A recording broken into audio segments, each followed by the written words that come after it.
Today's episode of the Counselling Tutor Podcast is sponsored by Web Healer.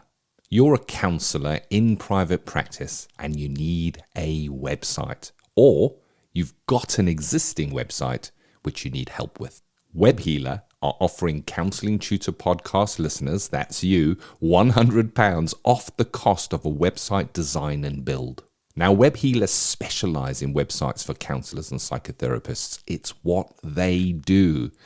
And the Web Healer team provide a completely non-technical, done-for-you solution, leaving you to focus your time on your clients.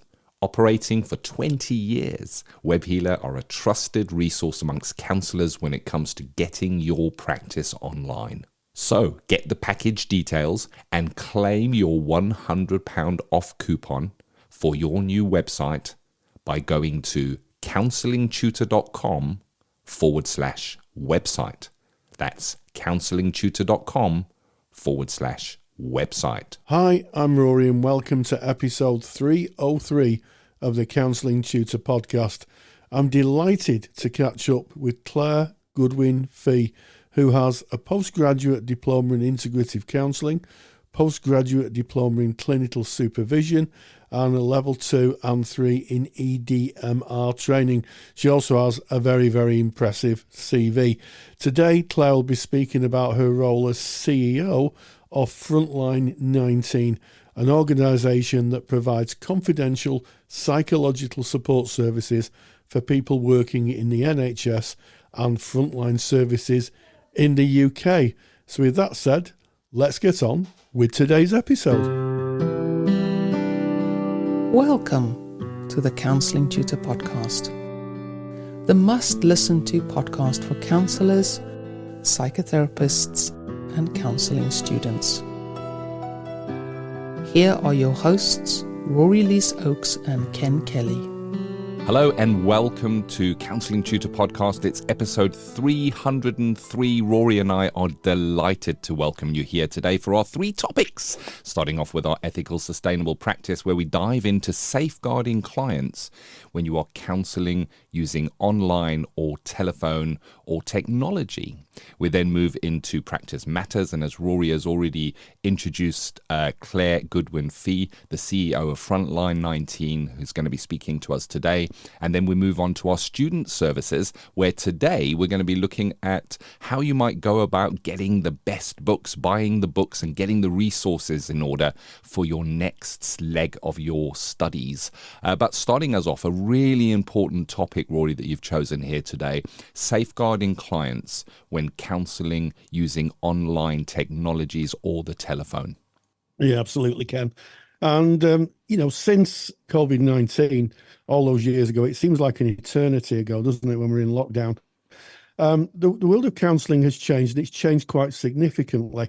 Before the lockdowns in 2020, online and telephone counselling was rather a niche activity, and now it's a mainstream offering.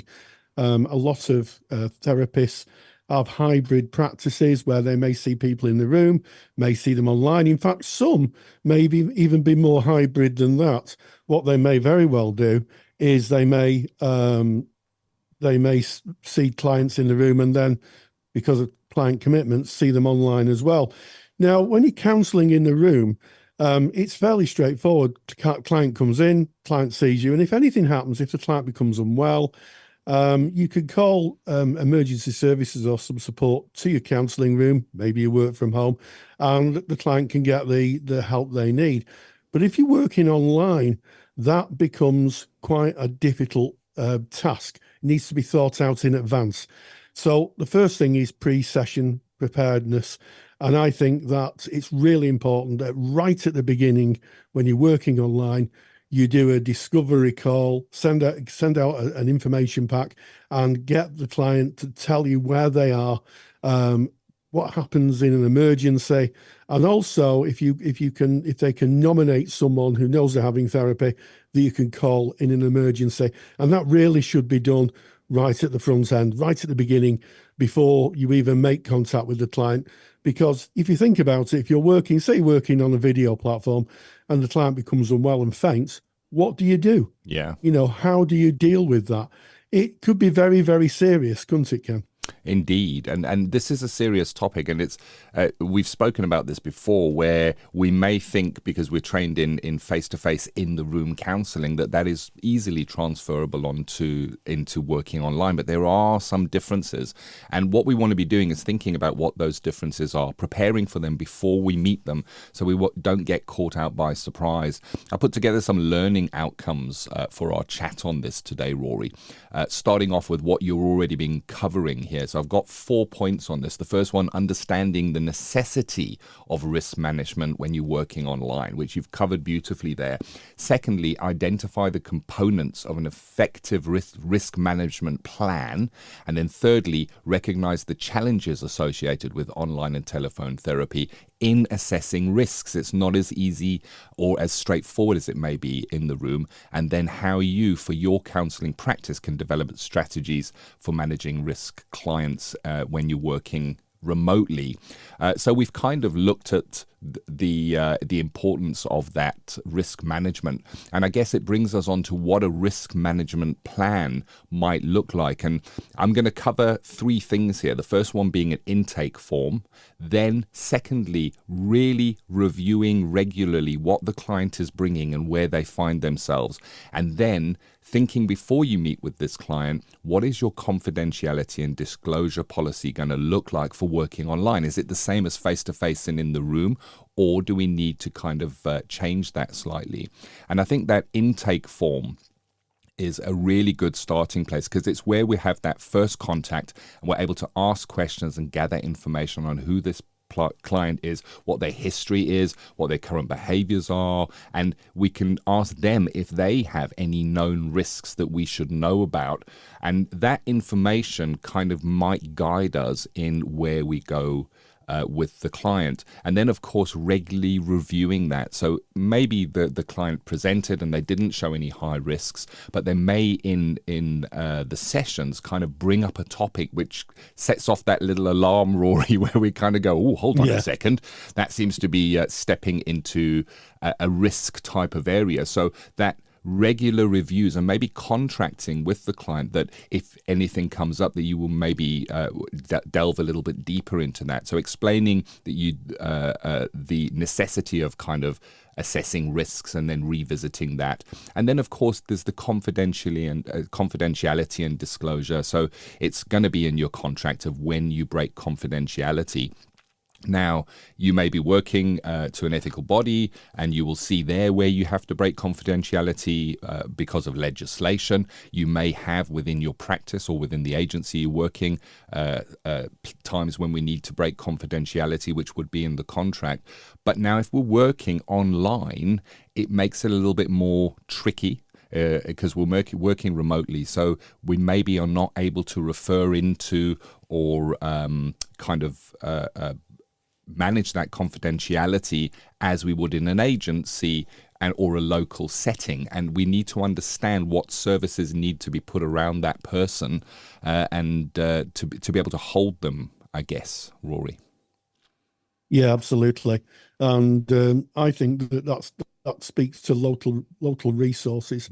If you're working, I'm based in Manchester. If I was working with a client in London, I may very well be looking for resources around where the client lives, maybe helplines, maybe organisations, drop-ins, that type of thing, where the client could go. I think it's very, very easy if we're working in our own locality. We probably have the famous black book. We've talked about the black book before. It doesn't have to be black. It could be a file, a computer file, where you have very, very useful resources to support clients in between sessions, or maybe you're going away on a holiday and you need to put something in place for the client so they've got some other form of contact. That becomes a little bit more challenging when you're working with a client outside your geographical area. So I think it's very, very useful once you've done the initial assessment to start to look for some resources that may be needed. They may not be needed, but may be needed should you need to ask the client to reach out. I mean, obviously, the Samaritans here in the UK is a very important number. It's easily found. And that's a very useful number to give to a client for support. But also there may be other areas of support a client needs, things like, LGBTQA plus resources. Maybe somebody's, just coming out and they need a bit of support. So if you could give them an organization or someone local to them, it's really, really useful. Which kind of brings us on to, what happens if, if something goes wrong. And I think that, as we always say in Counselling Tutor, we plan for the worst, but we do hope for the best. And sometimes I think, training in crisis intervention, thinking about what happens, should you lose a connection or should something happen, what are you going to do about it? What are your plans? Being prepared, right, Ken? Oh, very, very much so. The strategies for managing high-risk clients, we need to consider and look what they are. That detailed risk assessment that we've already discussed is a great starting point. Your crisis intervention plan. If something should happen, what do you do? Have you thought about this beforehand, or are you trying to work that in the moment? And I guess, again, it's like you say, Rory, if you're thinking about it beforehand, you can have a look at what that looks like. And basically the aim there is to develop clear protocols for managing crisis. If that should show itself. And then something that is quite important and easily overlooked is enhanced communication. And what we mean by this is kind of speaking with the client and sharing with them that there are certain challenges or limitations in remote therapy. So those challenges might be limited observation. I'm online with you right now, Rory, and all I can see is basically a passport photograph. I can see your head and your shoulders. So maybe if you were showing a lot of stress in your hands or lower body with bouncing legs, I wouldn't be able to pick that up. So there are a few of the challenges, but back to those strategies, sharing that with the client and that enhanced communication, really encouraging them to share if they pick up something in their life or they are experiencing something specific in the moment. And I guess providing that threat-free environment where they feel safe to share that for you. And then, of course, looking at support systems. And this is for your client. So that's going back to that, looking at what support they may have in their locality, but also looking at support systems for yourself, because it isn't, even though it is so commonplace, it is still relatively new and new technology that we're using. It's only a few years old, really, these platforms that we're using. So looking to yourself, can you speak to peers? Can you speak to your supervisor about this? Having the right supervisor who has the training to be able to support you in this. I think these are all the strategies that we need to consider if we're going to be managing that high risk when it shows itself in the room, Rory. Well, it's not really in the room, absolutely. Is it? In the virtual room. In the virtual, in the virtual room. Yes, on the screen or on the receiver or on of the phone. Yeah. On the phone, yeah. Yeah, and I think one of the things you spoke to there is training. It's just so important to be trained in online and telephone counselling. It sounds initially, doesn't it, like, how difficult could this be? You know, when you hear someone saying, well, how difficult could this be? We just use a phone or we just use a video platform. But actually, there's lots of things that need to be taken into consideration. And we actually run online and telephone counselling training. And if you're interested in that, if it's something that you think you might be interested in, if you just go to our website, counsellingtutor.com, you'll find all the details there. But it is so important to be properly trained in online and telephone counselling. And I think also, in terms of emergencies and the difference between working in the room and online is that making sure that your client's in the same place every time. Yeah. When I see Ken, I know he's in the same place because I can see the background of his office. And same with me. I've got my bookshelf and things, But what happens if the client turns up for an appointment and he's sat in the car? You need to think on your feet. Where are you? You need to ask them where they are. And if possible, with modern communications, send you a map location or something like this. So should anything happen, you can direct resources to that area. Yeah. Can you imagine phoning the emergency service up and saying, well, my client's in a car somewhere. In a car somewhere. Yeah. I'm sure that wouldn't go down very well. So, really thinking it through. It's very, very different to working in the room. That I think that's the key point. It's you said training is a key point, and it's very different. And yes, Counselling Tutor offer that certificate in online and telephone working, and we have done for some time. What is surprising is when we first built that training, it's self-directed training, so you work through it at your own pace. It's 80 hours of CPD work there, and that sounds like a lot. I'm already a counsellor. I know how to counsel. How can it be 80 hours of training? The interesting thing is you're encouraged to kind of build your online practice as you're going through it. And that's where the hours are, because you're going to be revisiting and recreating your contract for online working and of course, your risk assessment procedures and all of that kind of stuff. But what is really interesting is the most common feedback we get at the end of our certificate in online and telephone counselling at Counselling Tutor is practitioners saying, I didn't know there was so much to consider.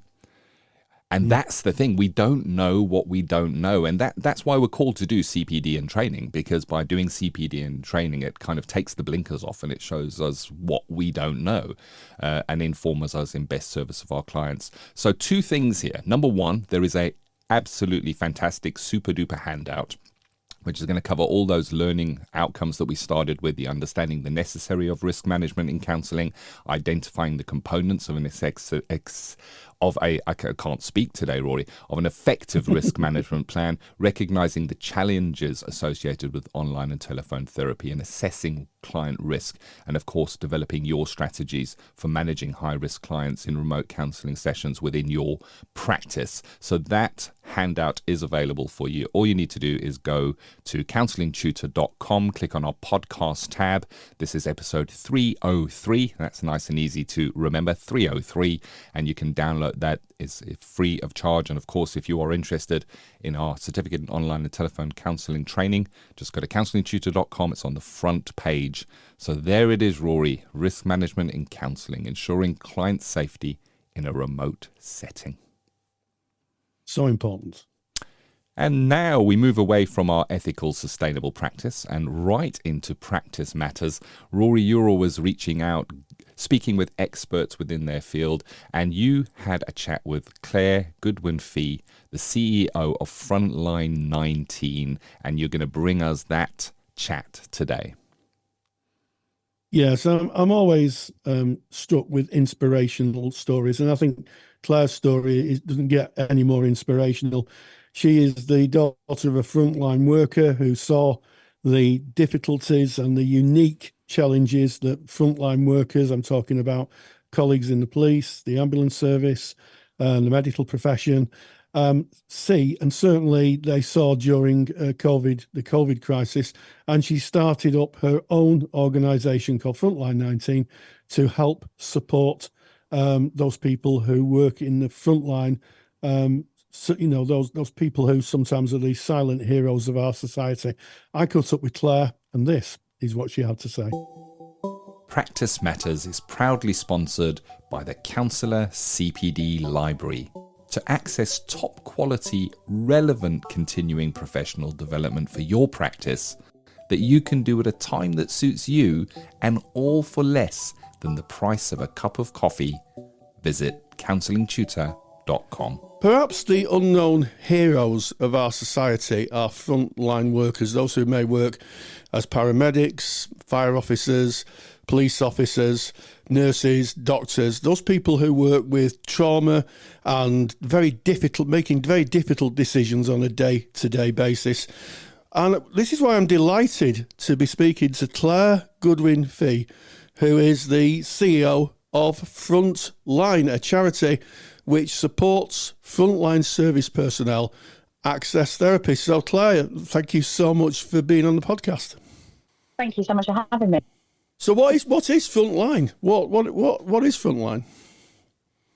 So Frontline19 is it was supposed to be a very small project that I started up the day before lockdown back in 2020, March 2020, to kind of just offer a little bit of support to our frontline community.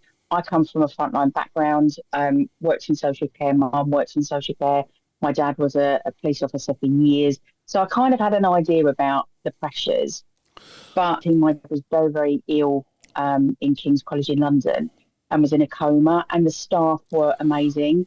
At one point I didn't know if my dad was going to survive, and I remember crying, sitting on the floor crying. One of the doctors came out and spent about half an hour talking to me and just supporting me. So fast forward to the pandemic, I kept thinking about these people and how much pressure and how difficult it would be for them. And I wanted to try and do something to help them and support them to do the really difficult work that they do. And so I set up a little Facebook page and thought, well, if I could help maybe 40, I set a target 50 people, which felt quite scary because 50 people is a lot of people. And I pressed the button on the little Facebook page, and within the first day, we had 750 people come through and said they needed support. And then I knew that it was going to be kind of a big thing. What I didn't appreciate at the time really is that this wasn't ever just about the pandemic. There are so many stresses and strains, and the level of trauma that people kind of work in and experience on a daily basis is unlike, I guess, unless you're in that community, you wouldn't really understand it. And so fast forward today, we work with 9,000 frontline workers every week. And we have an amazing group of volunteers that are qualified therapists. We'll have a few students in their final stages that also help out. And we work with the frontline sector to support them to do the amazing work that they do. I mean, this sounds like a very much needed service. I mean, I guess in an ideal world, we'd all like to live in an ideal world where there was funding available for therapy and it was therapy on demand. But the fact of the matter is we don't live in an ideal world. We have to meet the world where it is. And sometimes, we have to ask people to volunteer, and that would be their choice. They have to choose whether to volunteer or not. So recently you've made a film showcasing what Frontline19 is doing, and that's gone pretty viral. Tell us a little bit about that. So we've worked with an advertising agency before as a pro bono client, and we wanted to really give a voice to the frontline workers to show what they go through on a daily basis, because I don't think many people realise the intensity of the trauma that they deal with. And so I liken it to when we're waiting to cross the road and you see the kind of blue lights, and you sometimes stand there and I think, well, someone's having a really bad day today. Now, that's one call out of perhaps 8 calls during the day, during a shift for that worker. And it could be anything from a child being injured, dying, to abuse. It could be anything. And so we wanted to really highlight and kind of share that, because it is really quite exceptional what the frontline workers go through, and the fact that they don't always have the support around them to kind of help them process that and to kind of, keep going for another day. And when we first started Frontline19, I thought it would be a short-term project because of the pandemic, but actually it's so much bigger than that. And so the levels of support for frontline workers has never really been there. There's little ad hoc pockets, and for a while there were hubs that were out there, but the government obviously have withdrawn funding and stuff now. So it's really to kind of highlight what a frontline worker and what it's like to be them on a daily basis. And I will always be in awe of how many of these people keep going. Some of the horrendous stories that they tell me, and we look at it and I think, how do you keep working? How do you keep functioning with kind of some of the experiences you had? Yeah. I mean, I know a lot of frontline workers, a kind of selection of people from, forces to people who are nurses, paramedics, doctors, and they do see more than their fair share of trauma. And, sometimes we talk about PTSD, but also we might talk about moral fracture, where someone has had to make a life and death decision. Moral fracture is something that's becoming quite talked about now, certainly in service communities and frontline communities, where someone has got to make a life and death decision, and they've got to, they literally have to play God, and that fractures their moral compass. So the work you're doing really is very much needed, and it sounds to me that you're holding the mirror up to government, really, aren't you? Because what you're doing is you're saying, look, there's this massive need for people who you pay as the government, or we pay as the taxpayer, I guess. Yeah. And what you're doing about it. So it sounds to me like you're making them look in the mirror, aren't you? When every time you make a film or you talk about it, you're saying this is what's happening. And if there's anybody who's in Parliament listening to the podcast, I'm sure they all tune in between Prime Minister's question time. Maybe you want to get in contact with Claire and say, can we send some money your way, maybe? Sure. I mean, it's difficult. During the pandemic, I had a meeting with the Prime Minister, the Health Secretary, and, we had big discussions about, they said to me, Frontline19 are doing something that we can't do. You've been really quick, you've organised it, the amount of people at that point, I think we had about 6,000 volunteers working for us.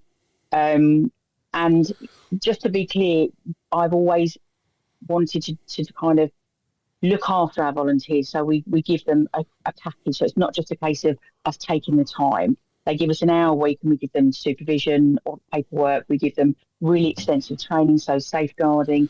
We did training during the pandemic with Vessel van der Kolk. Who else? Babette Rothschild. So that's the kind of exchange of energy. They give us time and then we give them really good CPD learning and kind of all of that support and stuff. So we had these discussions with the government and, when you look at the stats around this, and I've had to get more into this type of thing, which is not really my bag, but here there was a recent survey where 76% of NHS workers have experienced poor mental health. 52% have struggled with anxiety. 51% have had really low mood. 42% have experienced exhaustion. And 70% of those people said that it was work that had negatively impacted their mental health.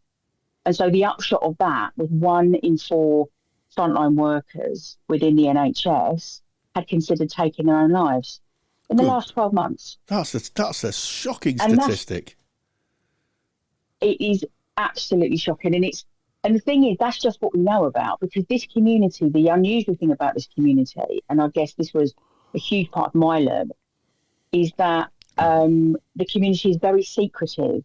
There's a big blame culture within any frontline services. They're not very good at kind of saying how they feel, or even, I think because they're used to looking after other people, they're not particularly comfortable seeking support for themselves, and they have a lot of should, I should be okay, which is just the job that I signed up for. And any human being that has seen and experienced some of the things that they have, quite understandably, needs support. I've needed support just dealing with it on a kind of second-hand level over the last 4 years. So, yeah, the stats are really shocking, and I suspect the problems are that much higher, and that there are a lot more people struggling, but they stay forward and kind of let people know. One of the biggest questions, or the most common question I always get asked, are you going to tell anyone I'm making contact with you? And the answer is always no. We're independent, of course. We're ethical. We abide by, keeping people safe, and all the guidelines alongside that. But yeah, we're independent. We keep it confidential because the main thing is about helping the people that are helping us. Yeah. And the thing is, we ask them to do the jobs.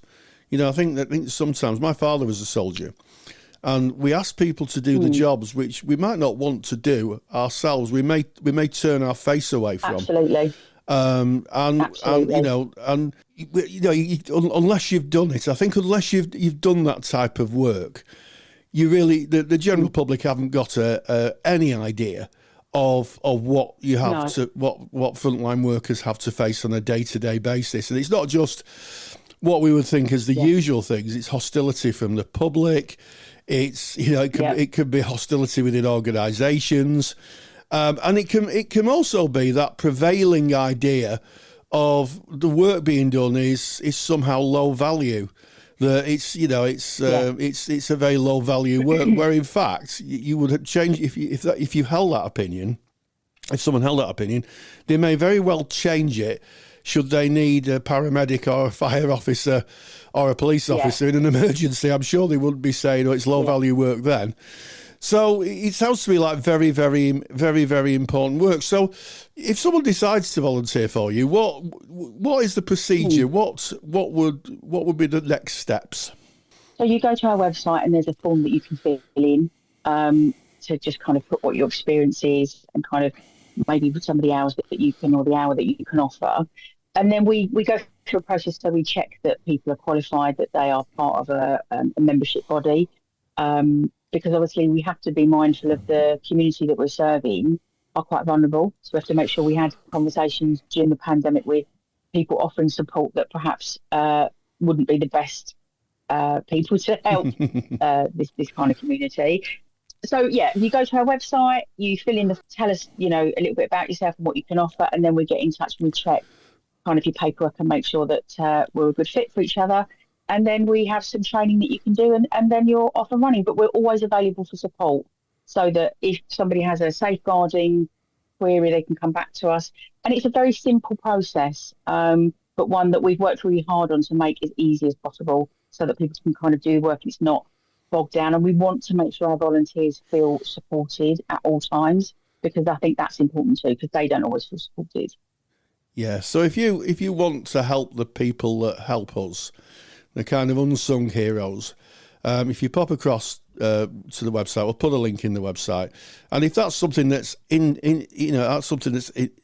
you, why don't you get in contact with Frontline19, and maybe you can help them out, and you'll be helping an organisation that's actively sitting in front of the people in power and actively telling them that they need to pay people for therapy. You've done this at the highest level. You've sat in front of the flipping Prime Minister, haven't you? You've sat in front of the Prime Minister several times. Yeah, so you'd be joining a campaigning organisation that wants to make sure therapists are paid. I guess isn't turning a blind eye to the fact that there's such a great need out there. It's really hard, because it's about balancing up, pushing forward, because therapy is important. And I, perhaps I'm biased, but I think it would really help. And when you look at it just from a view, without even going into the human cost, but the financial point of view of how much money it would save the NHS if there was a proper support service there. And I often campaign, NHS practitioner health is one smaller organisation that is paid for by the government. They had their funding removed recently, and I campaigned for them, because I do believe that this should be something that the government pay for and look after, the very people that need that support. So, yeah, it is about advocacy, us standing up and saying, look, this is holding a mirror to, you asked these people to support you, and now it's time that you support them. But, yeah, any questions or queries, we're always happy to have a conversation with people about what we do and how we do it. But the main thing is we serve a community that desperately needs the support, and that's something we're very, very passionate about. Yes, well, Claire Goodwin-Fee, thank you so much for bringing this to our attention. And if you are a frontline worker out there listening to this, thank you for your service. I think that maybe we need to bring that. It's an American idea, but I think we should thank people for their service, because, they are the people we call on when we can't deal with things ourselves. So, Claire, thank you so much for joining us today. Thank you so much. Massive thank you to Claire, and of course again to you, Rory, for reaching out and holding those important discussions. Today, an inspirational one indeed. And as we move out of Practice Matters, we go headfirst into Student Services. Student Services is sponsored by Counselling Skills Academy. Have you ever wondered if you're using counselling skills effectively? Confidentiality means we rarely see skills used by others, so it's no wonder that so many students say they lack confidence in their counselling skills. That's why I built Counselling Skills Academy. Counselling Skills Academy is an online course that you can do at your own pace. It will give you the skills competence and confidence to know that you're using your skills most effectively. You will see real counselling skills used by a counsellor in real life sessions, covering everything from how risk is assessed right through to working towards an appropriate ending. Visit counselingskillsacademy.com to learn more and to claim your counselling tutor discount. That's counselingskillsacademy.com. And of course, Student Services is where we recognise you, the student, on your academic journey. And as we put this out in real time, which is end of May, beginning of June, we recognise that chances are you may be coming to the end of a stage of your course, and you may be going on to a different level of your course or in another year of your course when the new academic year starts in September, as it is in the United Kingdom. And one of the questions we see so often asked is, well, what can I do during my summer break? What should I be reading? Can I get some resources? Can I prepare myself for this next leg of the journey, Rory? And that's what we're going to talk about, and maybe share some good resources and things today. Absolutely. And I think that this is the time of year that we see a lot of people selling books. Certainly, if you go to our Facebook group, just go to Facebook, type in Counselling Tutor, and you'll find our Facebook group, and you'll see a lot of people buying and selling books because they're coming to the end of the courses. And I think it's a great time. Books are expensive. I buy a fair few books through the year, and they're not cheap. They're not cheap at all.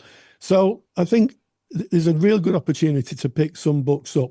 So my observation would be, if you're buying books on theory, maybe you're buying books on transactional analysis, or maybe Carl Rogers books, you can buy those virtually very, very cheaply. And there's no kind of risk in buying older versions, because the theories, what was written by the original theorist, isn't going to change. What usually you find is there's different introductions. So you find with new editions, someone writes an introduction and a preface page sharing their observations, but actually the actual theories don't change. So the first thing is, if you can get yourself a good copy of the Carl Rogers Reader or TA Today, or any of the books that you might find on your course, go and get them. The only book that I would buy new, and I think I've probably said this quite a few times on the podcast through the years, is buying books on ethics, because ethics do change and the ethical frameworks are updated. So if you're going to buy a book, try and buy the latest. If there's one new book that you hope someone's going to buy you for a birthday or a present, ask for a book on ethics, because that is obviously going to be really, really up to date. And also, if you're a student and you're starting a new course, or you're going on to maybe the second or third year of the course you're on, ask your tutor what reading list they would recommend. Say, what would you suggest that we read over the summer break? And there you've got a head start. You don't have to read it cover to cover, but you can just dip in and dip out. So you've got a real sense of what may be being taught in the next academic year while you sat on your sun lounger, or sat in the garden, or sat wherever you are, looking at the appearance of the sun in the UK, which comes out about twice a year recently. If you're lucky. So yeah, it does, doesn't it? It comes out and then it goes in, you never see it again for another year. So why not just take some time, get ahead. The other tip I'd give you is, if you're doing a course by an awarding body, say CPCAB, you can actually find the criteria on their website that you might be covering. Have a look at it. You can download this; it's openly available, and design your own reading list. If they're talking about ethics or relational depth or any of those things, have a look and see if there's anything that you can kind of. We used to call it mugging up when I was younger. Yeah. Mug up on it. To keep you fresh, and then you've got a bit of a head start when you get back to class in September. Yeah, and that was great advice on not buying secondhand ethic books, or it can be secondhand, but you're looking for the latest editions, because ethics are changing all the time. The other thing to consider is the law as well, depending on where you are in the world. I remember when I was doing my studies, I had a book, Counselling and the Law, and I know that the law has changed since then. Legislation can change from time to time. It certainly did here massively in the United Kingdom when GDPR came out. And then that changed again when it became UK GDPR. So law and ethics change often. Theory and skills, they pretty much stay as they are. You pretty got a safe bet on theory and skills. Counselling Tutor have a few books that you might want to consider. One is Basic Counselling Skills, a student guide. It was written for students, and it's about how to kind of practice your skills, get together with peers, and it gives some pointers on that. That was written by myself, Kenneth Kelly, and then of course, Rory penned a book on counselling theory, which is also worth maybe having a look at. And it's counselling theory related to the student journey as well. It's also a student guide, so that might be worth having a look at. And then, of course, there's the Counselling Tutor Podcast. That's a great resource to fill the time in between. Have a listen. You're always informing yourself. And if you go back over our back catalogue, you'll notice that Rory and I really have focused down on the entirety of the student journey. You know, you can go to counsellingtutor.com and just use the search bar at the top of the site and put in the keyword that you're looking for. And there's a high probability you're going to find a podcast about that topic. I think another great resource is YouTube, Rory. You know, there's some good stuff. I know that we've got the Counselling Tutor YouTube channel, but there's also other stuff that I've seen on YouTube as well, where tutors might speak about a theory or something. It's so if you've got a theory or a keyword, you might pop it into YouTube. That's a lovely free resource as well. And then, of course, we at Counselling Tutor do have a resource library for students. We call it the CSR, which stands for Counselling Study Resource. This was built by Rory and myself. We kind of oversee the build, but we bring in the experts in the topics, and the entirety of that library is mapped to what you will learn during your training. So if you're in your lecture and you have a lecture on a certain theory or topic, well, you'll find a lecture of that in the counselling study resource as well, which is really handy if you want to look ahead and prepare, but it's also really handy if you're kind of looking back and you want to recap on something and just revise on topics as well. So there's a few more resources for you. What else might somebody do, Rory? I'm thinking about maybe take a bit of a rest and take some time for self-care during a break as well.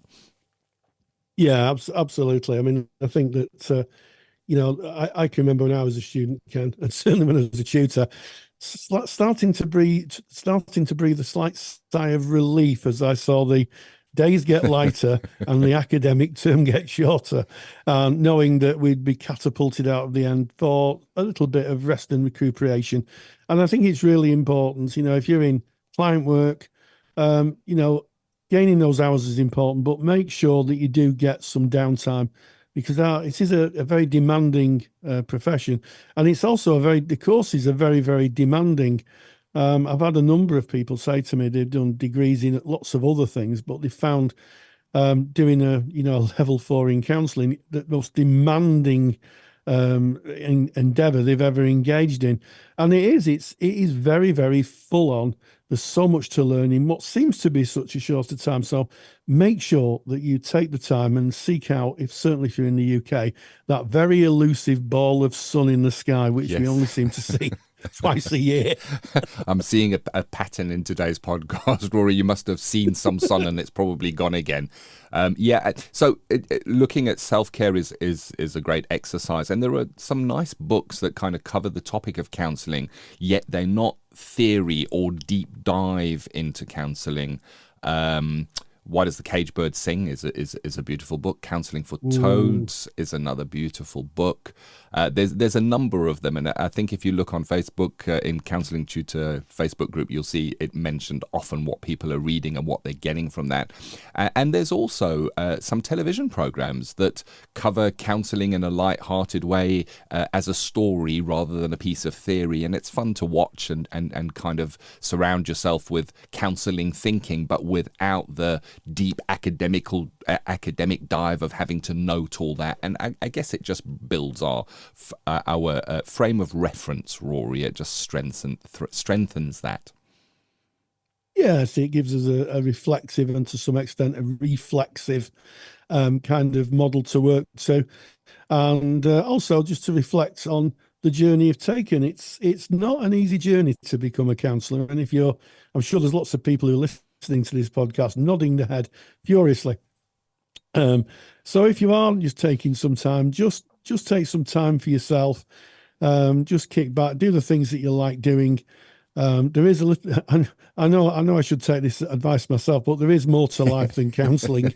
And do the things that you enjoy. Hug your kids, or go for a swim, or go for a run, or sit and watch the TV. Whatever makes you happy. and just take that downtime, and then you can pick it up again when you rejoin your studies. Downtime is as much as important as studying. We need to recharge our batteries, and we need to come back to the work fresh, excited, and with a renewed passion. Oh yes, oh very, very much so, and I recognise that downtime, and I recognise the importance of it. But I also know in myself, and I speak only for me, I did have that drive where I really wanted to have a look ahead. I wanted to kind of delve into and learn more about. And if you are that way driven, then we've shared some great resources, most of them free. The only one that is paid is the books, of course, if you're buying books, whether second hand or new. And of course, Counselling Study Resources has a small fee with it. Luckily, it's kind of less than a coffee per month for Counselling Study Resources. And if you are a member of Counselling Study Resources and you want something to do over the break and you don't particularly want to deep dive into theory, we've got an amazing section in the student resources on CPD, and we put that in. We take it from our qualified member CPD library where it is appropriate, and what that is there for is maybe to have a look and see what resonates with you. What might you go into when you finish your studies? What might your future career look like? And you might look at something like equine therapy and go, wow, that really gets me because I've got horses and I can do that. Or walk and talk therapy, and it's a number of professionals in their fields sharing their day-to-day of what they do within their practice in certain specialisms. So that might be another way to spend some time without having to remember theory and delve too deeply. But whatever you choose to do over your break, we wish you well, and we wish you rejuvenation. There's the word I was looking for, as you prepare for the next leg of your journey. And of course, if you're finishing your studies and about to go into practice, we wish you well too. Absolutely, and just if you're finding it a bit tough, just stick with it. I was saying to Mrs. Counselling Tutor just the other day that it seemed that when I was taking my course, I did a 2-year diploma. It seemed absolutely forever. 20 years later, it seems like the blink of an eye. Yeah. And that's strangely enough, that was the observation given to me by my first tutor. She said, once you qualify, the time you studied will be the blink of an eye. And she was very wise, my first supervisor. So she was indeed correct. The time does go, and eventually you'll spend time just kind of hopefully fondly looking back at the incredible journey that you've taken. And we've enjoyed today's journey with you. This has been episode 303 of the Counselling Tutor Podcast. Yes, we started off with ethical, sustainable practice, safeguarding clients when counselling online, food for thought for those who decide to work in the online environment. In Practice Matters, we caught up with Claire Goodwin-Fee to hear her inspirational story of starting an organisation to support those unsung heroes of frontline working and supply them with therapy because they can go through a very difficult time. And then finally, in student services, Ken and myself had a bit of a preamble around buying books and also taking time to look after yourself in the forthcoming academic break. Now, before you go, if you thought that our conversation was useful or you enjoyed our conversation, why don't you leave us a 5-star review on your favourite podcast platform? It cheers us up no end, and it's a simple way of supporting us and helping the community grow. And if you know someone who might appreciate today's episode, share it on your social medias and get it out there so it may be of help to other people. And we're very grateful that you've chosen to be with us, and we come along with you on your practice journey. So as always, stay grounded and stay safe. Take the stress out of your counselling studies and get the support of Rory and I by joining us in the Counselling Study Resource. Counselling Study Resource, or CSR for short, is the world's most comprehensive assignment guidance and study support resource for students just like you of counselling and psychotherapy. See how Counselling Study Resource can help you. Visit counsellingtutor.com. That's counsellingtutor.com. Thank you for listening to the Counselling Tutor Podcast. Find the show notes for this episode by visiting counsellingtutor.com.